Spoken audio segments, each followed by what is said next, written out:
है कि कोई इस वकूए की वीडियो ये बना ले या उस घर में इनके साथ जिस घर में इनकी अपनी रहायशगाह पे इनके अलावा कोई मौजूद नहीं था सिवाय जो सा उस्मान मलिक के, तो ये तो मुमकिन नहीं है कि इनकी तरफ से इनके किसी मुलाजिम ने या इनके किसी जानने वाले ने कोई ऐसी वीडियो बनाई हो। तो वीडियो जो सा वो बनी है जिन लोगों ने उस घर पे दीदा दलेरी के साथ अटैक किया उनकी तरफ से, और वीडियो की जो लीकेज है लॉजिकली और सेंसिबली ये भी सिर्फ उन्हीं की तरफ से ही हो सकती है। चलें, अल्लाह भला करे जिसने वीडियो बनाई है और अल्लाह भला करे जिसने वीडियो आगे फर्दर पब्लिकली ब्रॉडकास्ट की है, और उसके बाद लाखों नहीं बल्कि पाकिस्तान की करोड़ों आवाम ने नेशनली इंटरनेशनली इसको देखा, और पब्लिक से बेहतर जज कोई नहीं है। अगर जो पब्लिक ने देखा उसकी बुनियाद पर पब्लिक ने अपना एक ओपिनियन मेकअप किया, उसकी बुनियाद पर ही जो सा है वो हमारा बड़ी मुश्किल से नामुमकिन तरीके से, उसमें मीडिया के बहुत से ऐसे दोस्त हैं जिन्होंने मौके पर आके जो सा है वो इसको फर्दर कवरेज दी, और उनकी वजह से भी हमें अपनी हक रसाई में आसानी पैदा हुई है और मुकदमा दर्ज हो गया। अब मैं आ जाता हूँ आपको मुकदमे की तफसीलात के बारे में। मुकदमा जो सा रात को दर्ज हुआ है 443 ऑफ लीग 20 पुलिस स्टेशन डिफेंस सी। मुकदमे में दफात जो लगाई गई हैं जिन लोगों ने उस घर पे अटैक किया गया है वो तीन नामजद लोग हैं जो तीनों फीमेल्स हैं। उनके नाम भी आपको बताऊंगा और उनकी रिश्तेदारियां भी आपको बता देता हूँ, लेकिन उससे पहले मैं आपको ज़रा जुर्म की नोयत जो इस वक्त मुकदमे में दायर की गई है वो बता देता हूँ। मुकदमे में सबसे पहले दफ़ा लगाई गई है 452 section 452 of the Pakistan penal code. वो डील करता है हाउस ट्रेसपासिंग के साथ कि आप किसी भी दूसरे शख्स के घर में बगैर इजाज़त कोई भी जुर्म करने की नीयत से अगर दाखिल हो जाए और ज़बरदस्ती दाखिल हों उसकी कंसेंट के बगैर, तो ये पाकिस्तान पीनल कोड की दफ़ा अट्रैक्ट करती है।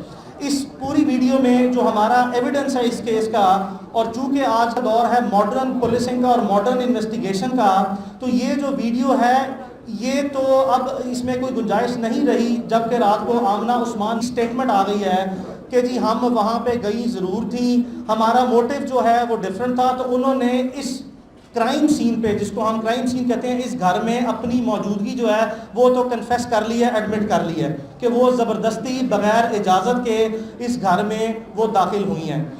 लेकिन उनका साथ साथ कहना ये था कि उनके मुताबिक, ये उनका वर्शन है कि ये घर उनके खामद।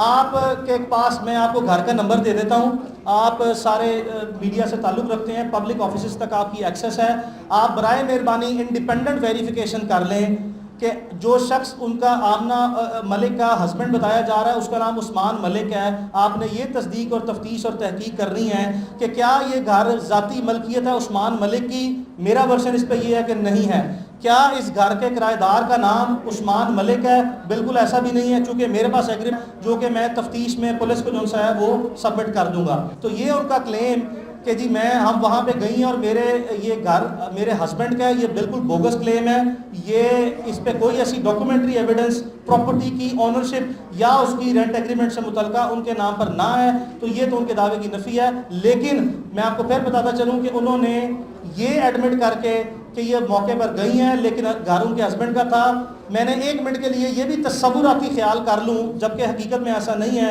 कि अगर उनके हस्बैंड का भी घर हो तब भी वो उस घर में दाखिल होने की मजाज ना है ज़बरदस्ती। बिल्कुल भी मैं कानूनी पोजीशन बताता फिरूँ, ये मेरा वर्शन नहीं है लेकिन वर्शन मैं अपना लेके आ रहा हूँ। ये घर में उस्मा रह रही हैं कहीं बहुत लंबे अरसे से। ना सिर्फ ये कि घर उस्मा खान के पोजेशन में है, बल्कि ये वहाँ पे इनकी रजिस्टर्ड प्रेजेंस जो सी है कागजाती सूरत में और अदरवाइज भी जो सा मौजूद है। और आप इसी सिलसिले में जो इनके नेबर्स हैं उनकी इंडिपेंडेंट स्टेटमेंट की वेरिफिकेशन भी मीडिया खुद जाके कर सकता है, जो कि हम बादशाह पुलिस को कराएंगे। तो पहला जुर्म तो ये है जी कि ये 452 PPC जो सा लगा है जिसमें इन्होंने अपनी प्रेजेंस मान लिया है, तो ये तो जुर्म का इकरार जुर्म हो गया। इसकी कानून में 7 साल सजा है और ये एक नॉन बेलेबल ऑफेंस है। इस तरह के मुकदमात में जब इस तरह के इतनी सॉलिड, रिलायबल और वेरीफाइबल एविडेंस हो और इतनी वाज़ेह एविडेंस हो, तो आम हालात में, चूँकि ये ख़ास नोयत का मुकदमा है, उस पहलू पे भी नज़र डालेंगे कि क्यों ख़ास है, लेकिन आम हालात में पुलिस 5 मिनट ज़ाया नहीं करती और जिन लोगों ने जुर्म किया हो उनको गिरफ्तार करती है। लेकिन ताहाल हमारा इल्म में ना है, ना ही किसी मीडिया का भाई अगर कोई मैं बात गलत कह रहा हूँ तो उसकी तस्दीक कर दे कि कोई गिरफ्तारी अमल में नहीं लाई गई है। ये इस मुकदमे का पहला ऑफेंस है। जी बेल भी नहीं कराई, आप दुरुस्त कह रहे हैं, आज कोई बेल नहीं हुई। आज अदालती रिकॉर्ड ये कहता है कि इस मुकदमे में जमानत कबल गिरफ्तारी जो है वो सेशन कोर्ट लाहौर से नहीं कराई गई।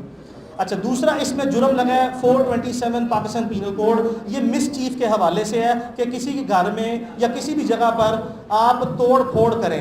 अगर आप ये वीडियो का आप लोगों ने, तमाम लोगों ने लाजमी तौर पर बगौर जायज़ा लिया है तो इसमें आपको नज़र आ रहा है कि कुछ खवातीन आपके सामने पड़े गुलदानों को और घर में जो वैल्यूबल प्रॉपर्टी है उसको तोड़ फोड़ रही हैं। तो अगर आप सिर्फ उसकी वीडियो एविडेंस की रिलायबिलिटी पे जब तक कि वो क्वेश्चन मार्क नहीं करते कि ये जैली है या फर्जी है या ये एडिटेड है या ये ऑल्टर है, अगर ये, चूंकि मैं पहले बयान कर चुका हूँ कि आमना उस्मान मलिक ने अपने बयान में रात को एडमिट कर लिया कि मौके पर मौजूद थी और वीडियो के जो से कंटेंट्स उन्होंने वेरीफाई किए हैं, लिहाजा ये भी जुर्म जो है आपकी नंगी आंख देख सकती है, नेकेड आई से आप देख सकते हैं कि इस जुर्म का भी जिस किसी ने भी तोड़फोड़ की है वो आपको वाज़ेह तौर पर नज़र आ रहा है। तो इस सूरत हाल में भी पुलिस आम हालात में कोई ऐसे हालात हों तो गिरफ्तारी करती है, लेकिन इस जुर्म की हद तक भी कोई गिरफ्तारी अमल में तावक ना लाई गई है। तीसरा जुर्म जो सा है उस पर हमारा इन्वेस्टिगेशन में हम जो सा है वो इस चीज़ को हाईलाइट करेंगे, पुलिस को हम कायल करेंगे। अगर पुलिस ने बगैर वीडियो देखे हमारी नरेशन ऑफ FIR पर, यानी कि हमारी दरख्वास्त के मंदरजात को ही बुनियाद बनाते हुए FIR दर्ज की है, तो तीसरा जुर्म इन्होंने लगाया 506। हमारा इस पे डिस्प्यूट है, ये 506 जुर्म नहीं बनता, ये 506 आगे सब सेक्शन 2 है, या उसको आप 506B कह लें या सब सेक्शन 2 कह लें, ये वो अट्रैक्ट होता है। उसकी वजह ये है कि जब आप किसी शख्स को धमकी देते हैं आम हालात में, जैसे मैं आपके सामने बैठा हूं और अगर मैं कोई धमकी अमेज बात करता हूं तो इसको कहते हैं 506 कि आपने किसी को जान से मार देने की या संगीन नताइज की धमकी दी। लेकिन अगर यही जुर्म मैं आपके सामने बैठ के कोई असला या कोई आला जिससे कोई आपकी जान को नुकसान पहुंच सकता है अगर वो लेके करूं तो इसको कहते हैं 506B, बिकॉज जो जुर्म है उसकी पेनिट्रेशन जो सी है उसकी शिद्दत में इजाफा हो जाता है और वो बनता है 506 सब सेक्शन 2 या 506B। तो चूंकि आप वीडियो में देख सकते हैं कि जो गार्ड गए हैं अंदर इनके, जो कि जिनका ऑब्वियसली नेचुरल सी बात है, हमने जो वकूआ हुआ है वीडियो को सामने रखते हुए और अदरवाइज जो हमारे साथ वकूआ हुआ है हमने वो नरेट कर दिया है। तो वो गार्ड आप देखें तो उनके हाथ में असला मौजूद था। अब जब असले के साथ वो गए हैं और वहाँ पे मौजूद खवातीन जिनको हमने इस केस में नामजद किया है और जिनके मैं आपके सामने नाम और किरदार और उनके फैमिली रिलेशनशिप लेके आऊँगा, उन्होंने आपने वीडियो में सुना कि धमकी दी है और आप ये भी वीडियोस में देख रहे हैं कि गार्ड्स को जो कि असले से मौजूद हैं उनको कहा जा रहा है कि इनके ऊपर, लड़कियों के ऊपर चढ़ाई करें, यानी कि जिस्मानी तौर पर आप देख रहे हैं कि वो इनके ऊपर चार्ज कर रहे हैं, इनके ऊपर जो सा चढ़ने की कोशिश कर रहे हैं। ये मैं नहीं कह रहा, ये वीडियो में सबूत मौजूद हैं। तो इन हालात में जब आपके पास असला है और आप थ्रेट कर रहे हैं किसी को असले के जोर पे, तो कानूनी तौर पर जो सा है ये बड़ी मुस्तनद किस्म की राय है, ये कंसिडर्ड ओपिनियन है, इसमें कोई फ्लेक्सिबिलिटी नहीं है कि 506B या 506 सब सेक्शन 2 जो सा अट्रैक्ट करता है जिसकी 10 साल सजा है। तो हम पुलिस से ये उम्मीद भी रखते हैं, हम उनके सामने अपना इस मौक़िफ़ को भरपूर तरीके से पेश करेंगे। हमें आपकी भी रहनुमाई चाहिए होगी, आप अपना इंडिपेंडेंट एक्सपर्ट का ओपिनियन भी लें कि हम कायल करेंगे कि इस मुकदमे में 506B ये हल्का ऑफेंस है, 506 जो कि काबिल ज़मानत है जिसकी 2 साल सज़ा है, और जो 506B है उसकी 10 साल सज़ा है, वो नाकाबिल ज़मानत जुर्म है, उसको इस केस में ऑल्टर किया जाए, अमेंड किया जाए या उसको चेंज किया जाए, उसको असल सूरत में हकायक और जितने सबूत हैं उसकी बुनियाद पर जो सा है वो तफ्तीश सामने लाई जाए और इस जुर्म को आज़ाद किया जाए। तफ्तीश की ज़ुबान में इसको ये कहते हैं। अब आ जाते हैं पुलिस के किरदार पे। देखें, इसमें कोई शक नहीं है, आप ये ईद से एक दिन पहले का वकूआ है, गालिबन ये 20 तारीख की रात वकूआ है, ये 23 का। हमने, अब पूरा मुल्क जानता है कि बड़े नेचुरल से सर्कमस्टेंसेस थे, पूरे मुल्क में ईद थी, हमारी लॉ इन्फोर्समेंट जो है वो काम तो कर रही होती है, लेकिन पूरे पाकिस्तान में पब्लिक ऑफिसेज और प्राइवेट ऑफिसेज का तकरीबन सारा स्टाफ, अगर नहीं तो सिर्फ 90% स्टाफ जो है वो छुट्टी पे होता है। तो इन हालात में हमारी सुनवाई कोई नहीं हुई, हम ज़ुबानी तौर पर गए हैं, हमें दुदकार के जो सा बाहर भेज दिया गया। उसके बाद जिस वक्त ये सोशल मीडिया पर सर्कुलेट हुआ है, हमने दोबारा, कल पहला वर्किंग डे था, सरकारी छुट्टियों के बाद हम दोबारा गए हैं और हमने फौरी तौर पर अपनी शिकायत दर्ज कराई है। पहले चंद घंटे, 10 से 12 घंटे, इसमें कोई शक नहीं है कि हमारी सुनवाई नहीं हुई। कुदरती तौर पर जो सा है वो पुलिस का इनिशियल मौक़िफ़ ये था कि हमारे ऊपर दबाव है, हम कुछ नहीं कर सकते, नीचे SHO की लेवल पर बात कर रहा हूँ। लेकिन बाद चूँकि पब्लिक ओपिनियन जो सा है वो इस तरह इस मैसिव लेवल पे जो सा पहुंच गया कि एक पब्लिक परसेप्शन जो सा क्रिएट हो गया कि इसमें वाकई ये जो लोग हैं गुनाहगार हैं और ये क्यों मलूज़ हाजिर। अवाम की तरफ से सवाल जवाब और राय का सिलसिला शुरू हो गया, जिसको सामने रखते हुए पुलिस ने फाइनली अपनी प्रोफेशनल जिम्मेदारी, कानूनी जिम्मेदारी हकीकी मानों में जो सा अदा की है। इस पर लाहौर पुलिस, खासकर मैं सबसे पहले IG पंजाब को जो सा है वो मैं उनका शुक्रिया अदा करता हूँ कि उन्होंने इसका नोटिस लिया। बिकॉज जो इस केस में फिगर्स हैं, जिसमें मैं मजीद थोड़ी देर में आऊँगा, उनकी मौजूदगी में आम हालात में इस मुल्क में देखा गया है कि मुकदमा तक के बुनियादी जो इंसान का हक है, किसी भी शहरी का हक है, उससे भी आपको महरूम किया जाता है। तो IG पंजाब का मैं सबसे पहले शुक्रिया अदा करता हूँ कि उन्होंने ये हमारा मुकदमा दर्ज किया। 2 केस में नकायस कमजोरियाँ, हम आपको सबूत देंगे, हम आपको कन्विंस करेंगे, आपकी मेहरबानी, हम आपसे आज़ाद और गैर जानबदार तफ्तीश की उम्मीद रखते हैं। दूसरा मैं शुक्रिया अदा करूँगा CCP लाहौर का, चौधरी जुल्फ़िकार का। मैं इनको जानता हूँ, 10-15 साल से प्रोफेशनल पुलिस ऑफिसर हैं, कभी इनकी शोहरत जो सी है बुरी सुनी देखी नहीं गई। और तीसरा मैं अब मज़ीद तवक्को करता हूँ सबसे पहले लाहौर के DIG इन्वेस्टिगेशन से मेरे मुतालबात। भाई मैं आप मेरी आप फैमिली से पूछ लें, अगर वो बोलना चाहती है तो बोल लेती हैं। आप पूछें, वो बोलना चाहती हैं, आप उनकी कंसेंट के बगैर तो नहीं उनको कह सकते बोलने का, आप वो तो नहीं कह सकते। हाँ, वो कर लेते हैं, आपके सवाल जवाब पे आएंगे, आप बोलें, बता दें वही बात जो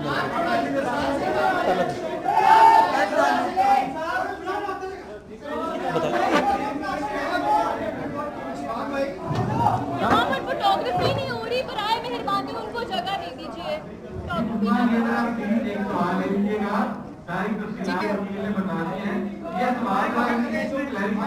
जी पहले तो मैं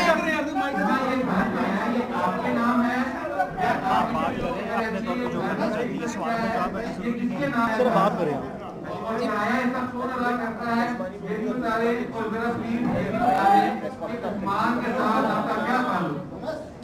जी पहले तो मैं आप सबका शुक्रिया अदा करना चाहती हूँ, आज सब लोग यहाँ पर आए।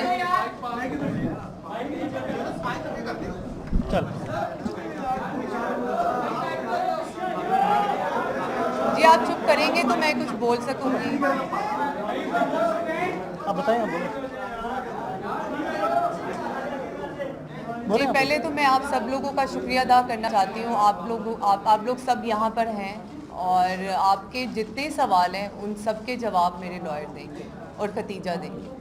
आपने जिस तरह के सवाल करने आप कर सकते हैं, सब सवालों के जवाब मेरे लॉयर और खतीजा देंगे। आप मुकदमा आपसे रिलेटेड है, आप जरा प्लीज मेहरबानी करें, मैं वाकया बता रहा हूं। दूसरा ये है कि जी मैं दे रहा हूँ जवाब, जी मैं दे रहा हूँ जवाब, जी मैं जवाब दे रहा हूँ। देखिए मैं आपके ये घर जो सा है वो उसका एग्रीमेंट मेरे पास है, मैं आप सबको एक कॉपी दे दूँगा। ये दीदी वो मैं उस्मा साहिबा सुने, मेरी आपसे गुजारिश है, उस्मा साहिबा ने ही मुझे प्रोफेशनली एंगेज किया है, सिर्फ इसीलिए कि मैं इसके तमाम कि मैं आप अच्छा इसके तमाम कानूनी पहलू मैंने डिस्कस करने हैं और उनका ही मैं माउथपीस हूँ। अच्छा मैं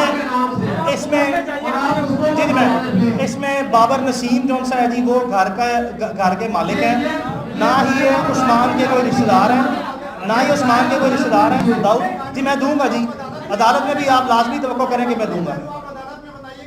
बिस्मिल्लाह यार एक बात सुन ले, हमें बात सुने, एक सेकेंड बात सुने।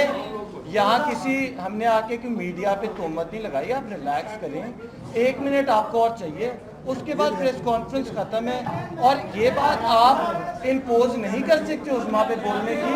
और लेडी हम पे मलिक रियाज का प्रेशर है, हम पे मलिक आप प्लीज 1 मिनट दे दे। जरूरी बात ये आपको ये शवाहिद, आपको ये डॉक्यूमेंट, देखिए उस्मा की जान को खतरात लाहक हैं। आप इस चीज़ की सेंसिटिविटी को अंडरस्टैंड करें। उस्मा खान की जान को खतरात लाहक हैं, इसीलिए प्रेस कॉन्फ्रेंस की है। प्रेस कॉन्फ्रेंस जो सा मीडिया प्लेटफॉर्म जो सा है वो किसी भी शख्स के लिए जो कि विक्टिम है किसी चीज़ का, उसका राइट है। प्रेस कॉन्फ्रेंस इसलिए की है। अच्छा अब मेरी गुजारिश आपसे ये है, दाऊद आप सवाल करना जी। मैं मियाँ दाऊद आपको सवाल का जवाब दे रहा हूँ। मैं मियाँ दाऊद आपका सवाल, मियाँ दाऊद इस घर की मलकियत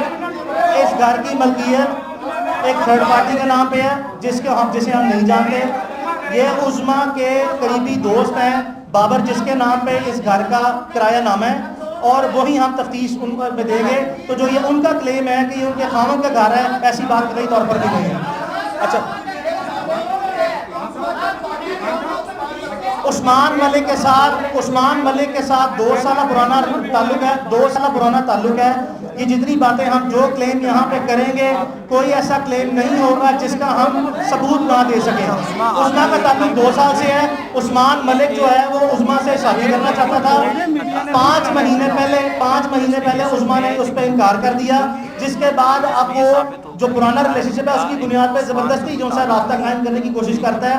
ये बात उस्मा के मुताबिक दिसंबर 2019 में उस्मान मलिक की फैमिली के नॉलेज में है। उसके हमारे पास सबूत है कि उस्मान मलिक और उसकी फैमिली के दरमियान जितनी मोबाइल कन्वर्सेशन है मैसेज की सूरत में, वो हमारे पास मौजूद है, वो भी हम पेश करेंगे। तो इसका रिलेशनशिप जो सा वो यही है कि इससे उसकी इस्लाम की दोस्ती थी और इससे शादी करना चाहता था। अच्छा बात सुने, आप एक बंदा उस्मान प्लीज सर, अच्छा बात सुने, आप लोगों के देखिए उस्मा मैं आपके सामने कहना चाहता हूँ, उस्मा मुकम्मल तौर पर आज़ाद हैं। वो जितनी बात करना चाहे करें, वो जिस सवाल का जवाब देना चाहे वो दें।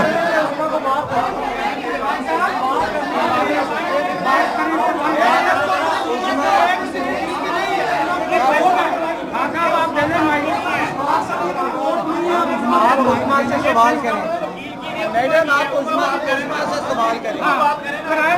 जी मैं करती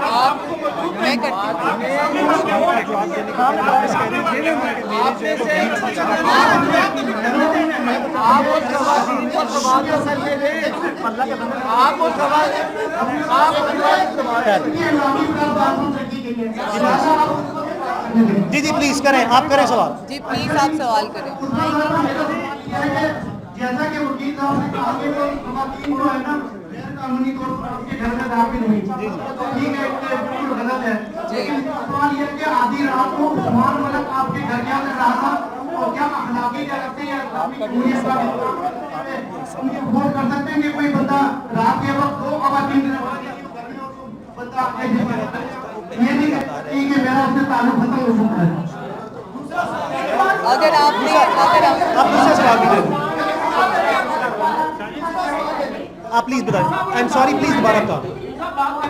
आई एम सॉरी, प्लीज दोबारा बता दें। आई एम सॉरी, शोर बहुत है, प्लीज दोबारा। आवाज नहीं आ रही। आमना मलिक ने जी, प्लीज। कितनी दफा वार्न किया था कि मेरे खामन के साथ आप ताल्लुकात कायम ना करें। अगर उन्होंने आपको पहले वार्न किया था, सारे सवाल इकट्ठे हैं, को ऑलरेडी क्वेश्चन है, तो पहले सवाल छोटा सवाल ठीक है, ठीक। और किसी का कोई सवाल है?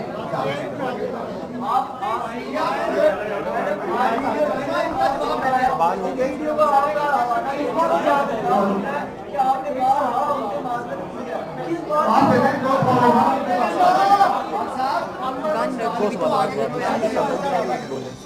मुझे एक करके पूछेंगे तो मैं जवाब दे दूंगी, इस तरह मुझे समझ नहीं आ रही है।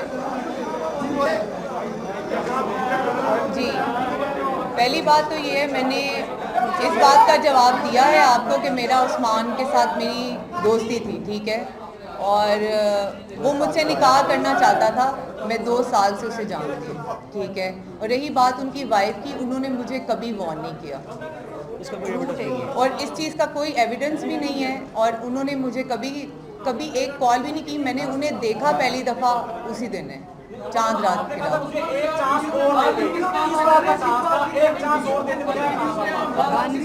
वो उन्होंने मेरे ऊपर गन रखी हुई थी, इसीलिए मैं उन्हें कह रही थी कि मुझे एक चांस और दे दे प्लीज़, आप मुझे माफ़ कर दें। ऐसा कोई वाकया पहले नहीं हुआ। वो चांस देने से मुराद ये होती है कि जब आपकी जान जा रही हो तो आप कहते हैं कि अगर आपको ये एतराज़ है, मेरा के साथ रिलेशनशिप है, तो मैं नहीं, ऐसा कोई नहीं है। वो चांस की बात सिर्फ इस वजह से है, मैं कर लेता हूँ, नहीं मैं, अगर चांस की बात सिर्फ इसीलिए है कि अगर आपको इस रिलेशनशिप में एतराज़ है तो रिलेशनशिप नहीं रखा जाए भाई, जो भी है। 15 गन्स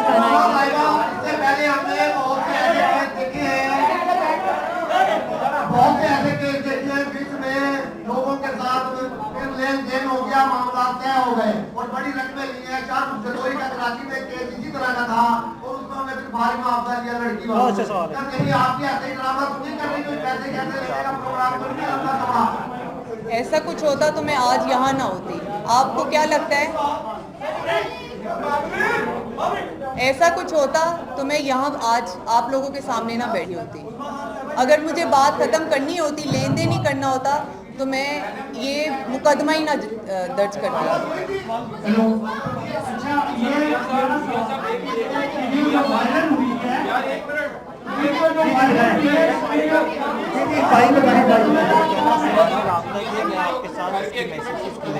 ये झूठ है। चले मैं भाई का सवाल है, कौन से ये कह रही है, आप ये कह रही है मैं अच्छा उनके हस्बैंड का कितना पैसों का क्लियर कर उनके हस्बैंड, उनको भी पता है कि उनके हस्बैंड के आज का पास सवाल है कितना घर की किराएदारी से निकल कर। मैं बता देता हूँ घर का एड्रेस मैं आपके सामने रख रहा हूँ, आपके सामने घर का एग्रीमेंट भी मैं जो वो आपको बाद कॉपी करा के दे दूंगा। घर का किरायानामा है बाबर नसीम के नाम पे, वो उस्मा के पुराने दोस्त हैं। उस्मा यहाँ पे काफ़ी अरसे से रह रही हैं। बाबर नसीम का कोई ताल्लुक वास्ता नहीं है उस्मान मलिक से या उसके किसी लेने देने से। इस घर पे पुराना पोजेशन जो सा है वो उस्मा का ही है। चंद चीज़ें जो मैं आपको बताना चाहता हूँ, देखें इस वकूए के 2 विक्टिम हैं, विक्टिम तो बहुत से हैं। इस विक्टिम जो सा सबसे पहले उस्मा और इसकी बहन है। उस्मा की बहन भी जो सी है, कपाव जख्मी हुआ है, आपने वो देखा होगा। दूसरा विक्टिम जो सा मलिक रियाज खुद है इसके, चूंकि मलिक रियाज जो सा मौके पर मौजूद नहीं थे, इसमें कोई शक नहीं है। हमारा मलिक रियाज पर कोई जाती क्लेम ये नहीं है कि उन्होंने किया है। वो विक्टिम इसलिए है कि उनकी 2 बेटियां अंबर मलिक और पश्मीना मलिक, जो मलिक रियाज की 2 बेटियां जो मुकदमे में नामजद है, वो वहां पे मौजूद थी। तो हमारी तरह इस वकूए के मलिक रियाज जाती तौर पर खुद भी विक्टिम है, लेकिन हम मलिक रियाज के विक्टिम कुदरती तौर पर बन जाते हैं कि वो पाकिस्तान की एक इन्फ्लुएंशियल जो सा शख्सियत माने और जाने जाते हैं। तकलीफ इस चीज़ की है कि उन्होंने कौमी इदारे जो से हैं, आर्म फोर्सेस के इदारे, जहाँ पे कह दिया कि ISI को बुला चुप के ले जा। ये बताना चाहता हूँ कि ISI के तो शायद किसी सफाई का बूट भी जो है वो नहीं कर सकते। मलिक रियाज की बेगमात को या फैमिली को इस तरह बातें इदारों को बीच में इन्फ्लुएंस नहीं करना चाहिए था। तो एक इसके विक्टिम ISI वाले हैं, एक आपके सामने ये है, एक मलिक रियाज उनकी बेटियों के और अपने रिश्तेदारों के विक्टिम खुद जाती तौर पर है। अच्छा जी, वकील साहब, जी जी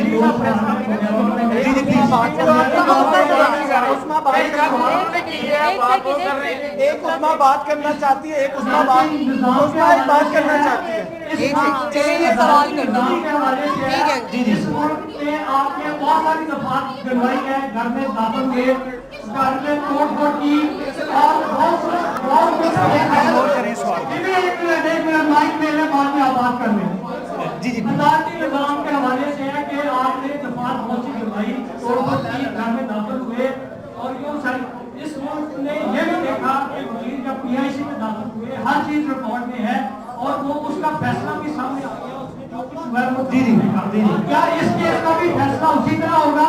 दूसरा सवाल ये है कि उस वीडियो को किसने बनाया, आप उसका नाम क्यों नहीं देते, उस वीडियो को वायरल किसने किया? ये मुमकिन नहीं है। जी जी वजीर के सवाल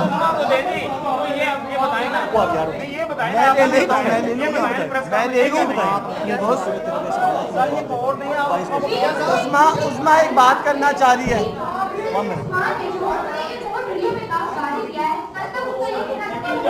उसको बोलने दो यार।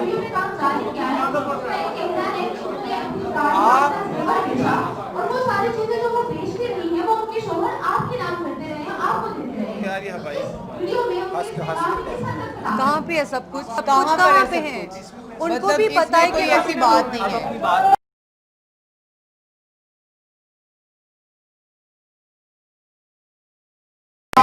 मुकदमा दर्ज कराएं कि जो उनकी मलकियत थी उनकी इमारत से खयानत कर रहे हैं। बहुत फनी बात है। आप तो प्रेस कॉन्फ्रेंस कर रहे हैं, वो कर ही नहीं, बोल ही रहे जिनके साथ बात है। बोलो कंफर्म नहीं कर वकील साहब नहीं बोलने दे रहे, उसको उन्हें अगर लगता है कि वो ये फैसलों की बात करके और इस तरह की बात करके वो सही साबित हो जाएंगे, तो ऐसा तो मुमकिन नहीं है। जो उन्होंने किया है उस चीज़ का उन्हें मुझे जवाब देना पड़ेगा कि उन्होंने ये मेरे साथ क्यों किया। और रही बात उस्मान मलिक की, उस्मान मलिक अभी तक मुझे मैसेजेस कर रहे हैं और कॉल्स कर रहे हैं। आप कितना किराया दे रहे हैं बाबा साहब को? अच्छा वो बता दो, मैसेज वाली बात कर दो। उनका सवाल है, उनका सवाल है, कितना किराया दे रहे हैं? उनका सवाल है। बात कोर्ट में प्रूव करूंगी। उस्मान की कॉल्स, डिटेल्स और मैसेजेस अभी भी मेरे पास हैं और मुझे वो कॉल्स कर रहे हैं।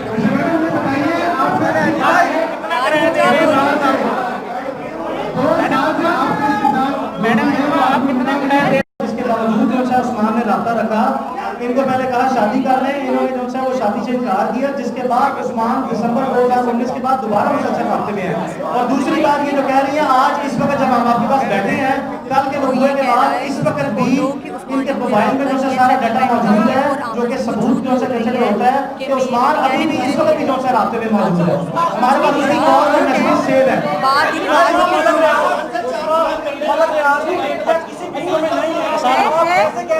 आप देखिए वीडियो देखिए, मैं आपको वीडियो देख रही हूँ। हम मुतालबात आप उसी सवाल लेने के बाद सांस से मुतालबात आपके सामने रख देते हैं। मुतालबात हमारे जो से 3-4 हैं, और सोशल मीडिया पे है कि बेटी की शक्ल नहीं है। हमारे 3-4 मुतालबात हैं। हमारा सबसे पहला मुतालबा ये है, हमें सबसे पहला हमारे मुतालबा सुनने हैं, फिर उसके बाद हमारा सबसे पहला मुतालबा जो है वो ये है कि हमें सिक्योरिटी जो है मुहैया की जाए फिल फॉर। इसमें कोई शक नहीं है कि हमारी जान को लाजमन खतरा है।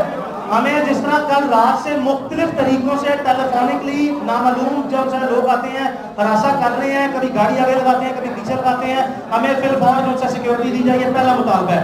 हमारा दूसरा मुतालबा ये है कि कम अज कम तफ्तीश जो है वो DIG इन्वेस्टिगेशन लाहौर की जाती सरबराही में हो और उसके 2 न्यूट्रल मेंबर जो से हैं जो लाहौर डिस्ट्रिक्ट से ना हो, वो भी जो है वो लिए जाए। ये हमारा दूसरा मुतालबा है।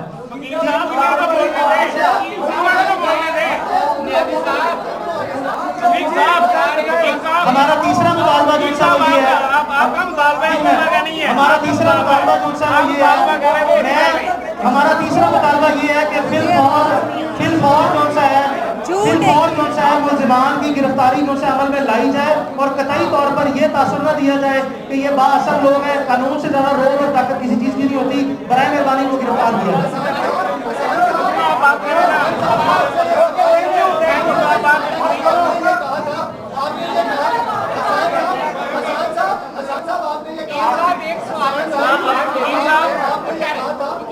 वकील साहब वाकया उनके साथ पेश है, बता आपने जैसे आप मौके पर मौजूद थे। ये केस नहीं मुझे पता था, ये तब की बात है।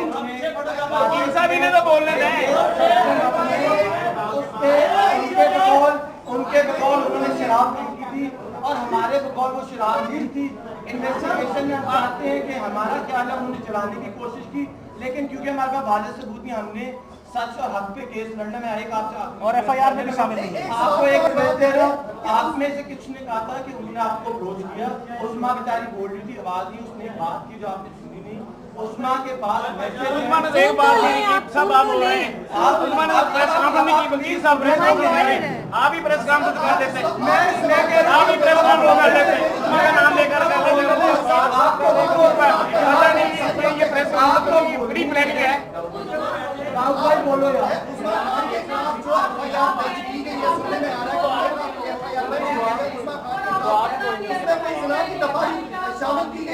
हमारे में कोई ऐसी FIR नहीं। अच्छा साहब का बात